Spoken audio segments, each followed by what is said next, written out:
कोलकात्यातील गोदामाच्या बांधकामावेळी छत कोसळला, 5 जणांचा मृत्यू, 18 जण जखमी. महाविकास आघाडीची मुंबईत बैठक, शिवसेनेमधून 6 खासदार फुटल्याच्या पार्श्वभूमीवर बैठकीला वेगळं महत्त्व, अधिवेशनात सरकारला घेरण्याची ठरणार रणनीती. जोरदार खडाजंगी, मंत्री बोलत असताना कडूंनी मंत्र्यांविषयी टिप्पणी केल्यामुळे झडला वाद.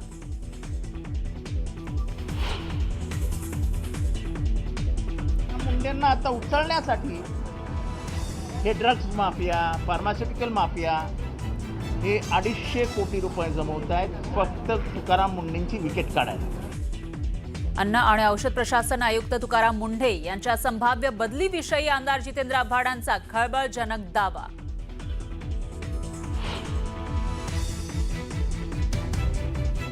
एफडीएचे आयुक्त तुकाराम मुंढे यांची नवी मोहीम सुरू, इडली, वडा आणि डोसावर आता एफडीएची करडी नजर, नियमांची अंमलबजावणी होते की नाही याचा करणार तपास. कर्नाटकात एनसीईआरटीच्या 6वीच्या तृतीय भाषेच्या पुस्तकावरून वाद, पुस्तकाचं कृष्ण हे शीर्षक आणि सात्विक भोजनाच्या नावाखाली मांसाहाराला डावलल्याचा आरोप.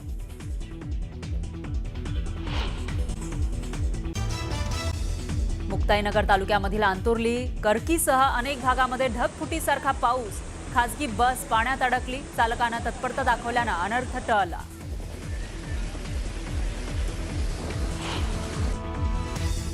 आणि अरुणाचल प्रदेशमध्ये पावसाचा कहर, पूरस्थितीमुळे प्रचंड नुकसान, केई पॅनोर महामार्गावरील पूल गेला वाहून.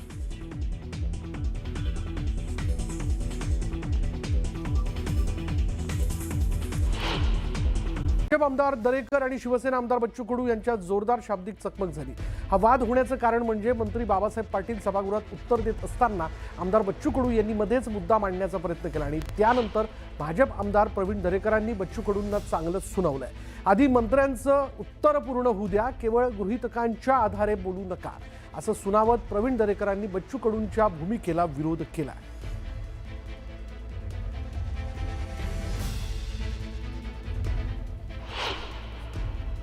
कर्जमुक्ती कोणत्या निवडणुकीच्या पार्श्वभूमीवर दिली नाही, डोळ्यासमोर ठेवून नाही.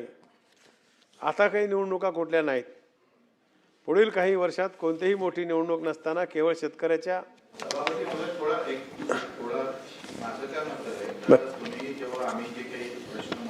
हो केल्या त्याचे उत्तर आले पाहिजे तुमच्यावर. बोलतो येणार नाही असं दिसून आलं चित्र, म्हणून मी बोलतो ना भाऊ. भाऊ भाऊ अरे अरे अरे आमच्या शेतकऱ्यांसाठी आंदोलन करतात, नेतृत्व करतात की तुम्हाला फक्त दाखवायचं आहे, तुम्हाला उत्तर पाहिजे की दाखवायचं आहे. दाखवायचा विषय नाही आहे, दुसरीकडे चर्चा जात आहे, बरोबर नाही.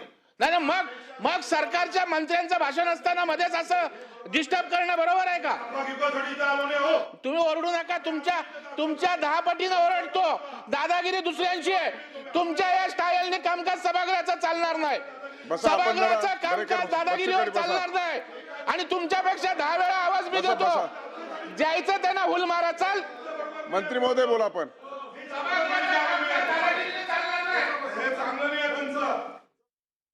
नंतर आपण बघूयात एक ब्रेकिंग न्यूज आहे, ती देखील आपण जाणून घेऊयात. नेमकी ब्रेकिंग न्यूज काय बघा. यामुळे बघा, मुंबईच्या महापौरांसमोरच एक जण मॅनहोलमध्ये पडल्याची घटना घडलेली आहे. म्हणजे मुंबईच्याच एकूण या सगळ्या पावसाच्या तयारीच्या संदर्भातला आढावा घेत असताना महापौरांच्याच सोबत असणारा एक माणूस जो आहे तो मॅनहोलमध्ये पडल्याचा प्रकार जो आहे तो गांधी मार्केट जवळ घडला. त्याची दृश्य आपण बघतोय. हा तो पालिका अधिकारी आहे जो महापौरांच्या ताफ्यात त्यांच्याबरोबरच होता आणि तो मॅनहोलमध्ये पडला आहे.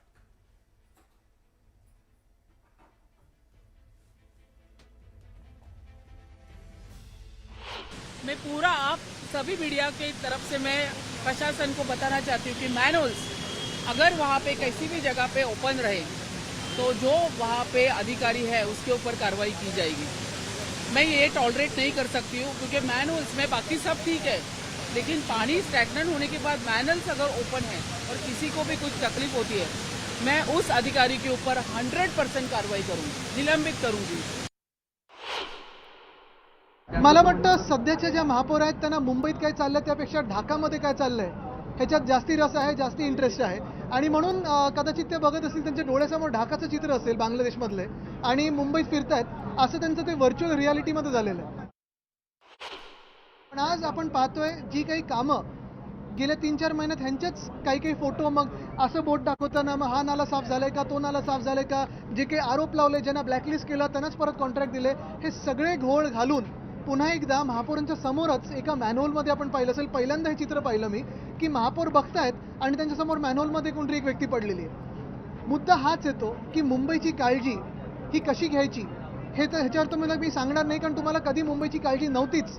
पण ज्या कॉन्ट्रॅक्टरबद्दल काळजी आहे, ज्या बिल्डरांबद्दल काळजी आहे, त्या कॉन्ट्रॅक्टर्सबद्दल त्यांची कामं कशी झालीत ह्याची तर काळजी घ्या. पहिल्याच पावसात आपल्याला मुंबईचे 12 वाजलेले बघायला मिळतात. मुंबई महापालिकेतील प्रशासन असू देत किंवा पालिकेतील सत्ताधारी लोक असू देत, ते फेल ठरलेले पाहायला मिळतात. कारण पहिल्याच पावसात मुंबईची तुंबई झालेली आपल्याला पाहायला मिळाली. सकाळपासून जो पावसाने जोर धरला होता त्यामुळे मुंबईतील काही सखल भागात पाणी साचण्यास सुरुवात झाली होती. त्यातीलच हा एक किंग सर्कल मधला स्पॉट आहे, जिथे महापौरांच्या पाहणी दौऱ्यादरम्यान एक बीएमसीचा कर्मचारी या मॅनहोलमध्ये पडला. मात्र प्रसंगावधान साधून इकडच्या नागरिकांनी त्याला या मॅनहोलमधून बाहेर काढलं. पहिली तर गोष्ट अशी समोर येते की जर महापौर इथे पाहणी दौऱ्यादरम्यान आल्या होत्या तेव्हा हा मॅनहोल चालूच उघडा कसा होता, आणि दुसरी गोष्ट म्हणजे तो माणूस पडला कसा. जेव्हा की इकडे खबरदारीचा बोर्ड आपल्याला इकडे बघायला मिळतोय, तरी सुद्धा तो माणूस तो बोर्ड ओलांडून मॅनहोलच्या बाजूला आला आणि तो त्या मॅनहोलमध्ये पडला. परंतु इकडच्या नागरिकांनी प्रसंगावधान साधून त्याला बाहेर काढण्यास मदत केली. आणि दुसरी गोष्ट म्हणजे हिंदमाता परिसरात आपल्याला पाणी साचलेलं बघायला मिळालं नाही. हिंदमाता परिसरात महापौर जेव्हा पाहणी दौऱ्यादरम्यान गेल्या होत्या त्या दरम्यान महापौरांनी माध्यमांना दिलेल्या प्रतिक्रियेनुसार सांगितलं होतं की ज्या भागात महापालिकेचे कर्मचारी नसतील तर तिथल्या भागातील जे ज्युनियर इंजिनियर असतील त्यांच्यावरती कडक कारवाई करण्याचा इशारा त्यांनी दिला होता. आणि याच दरम्यान आपण बघू शकतो की हाच तो स्पॉट आहे किंग सर्कलचा, जिथे तो बीएमसीचा कर्मचारी पडला. आणि विशेष बाब म्हणजे तो कर्मचारी आहे हे सुद्धा महापौरांना बऱ्याच उशिरा कळलं. जेव्हा की त्याच्या गळ्यात आयडी कार्ड होतं तरी सुद्धा त्यांना माहिती नव्हतं की तो बीएमसीचा कर्मचारी आहे. त्यांना तो नागरिक म्हणूनच उल्लेख असा होत होता त्या बीएमसी कर्मचाऱ्याचा. आता इथून पुढे प्रशासन काय पावलं उचलणार किंवा पालिका काय पावलं उचलणार हे पाहणं महत्त्वाचं ठरणार आहे. या दरम्यान जर आपण बघितलं तर हा तो स्पॉट आहे जिथे तो बीएमसीचा कर्मचारी जो आहे तो इथे पडला होता. आता इथून पुढे प्रशासन या सगळ्या घटनेवरती काय पावलं उचलतं हे पाहणं महत्त्वाचं ठरणार आहे. कारण महापौरांच्या दौऱ्यादरम्यानच ही घटना घडणं म्हणजे ही एक खूप अत्यंत धक्कादायक बाब आहे. त्यामुळे प्रशासन काय पावलं उचलणार हे पाहणं आता महत्त्वाचं असेल. व्हिडिओ जर्नलिस्ट सुधीर जाधव सह मी वैदेही कर्णिक, न्यूज 18 मराठी, मुंबई. आता वेळ झाली का ब्रेक घेऊयात, पण त्यापूर्वी एक महत्त्वाची बातमी हाती येताना दिसते, त्याच्यावरती आपण एक नजर टाकूयात. बघा, या पावसाच्या संदर्भातल्या घडामोडी वेगाने घडताना दिसत आहेत. सकाळपासूनच मुंबई शहरामध्ये पाऊस सुरू आहे. अनेक सखल भागांमध्ये आपण जर पाहिलं तर पाणी साचायला सुरुवात झालेली आहे. या सगळ्या ह्याच्यात आता आणखीन एक महत्त्वाची घडामोड अशी आहे की नांदगावमध्ये मुसळधार पावसाने जोरदार हजेरी लावली. पहिल्याच पावसात भुयारी मार्गात मोठ्या प्रमाणात पाणी साचले. पाण्यातून मार्ग काढताना वाहनधारकांना कसरत करावी लागते, अडचणींचा सामना करावा लागतो आणि यामुळे तातडीनं उपाययोजना करण्याची मागणी जी आहे ती करण्यात आली आहे.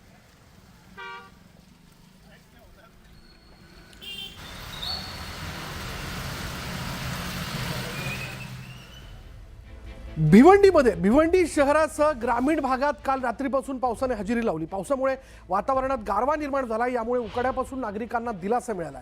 तरी दुसरीकडे ग्रामीण भागातील अनेक गावांमध्ये वीज पुरवठा खंडित झाल्यानं नागरिकांना मोठ्या अडचणींचा सामना करावा लागला आहे. एकीकडे पावसामुळे वातावरण आल्हाददायक झालेलं असलं तरी दीर्घकाळ वीज खंडित राहिल्यानं ग्रामीण भागातील नागरिक हैराण झालेत.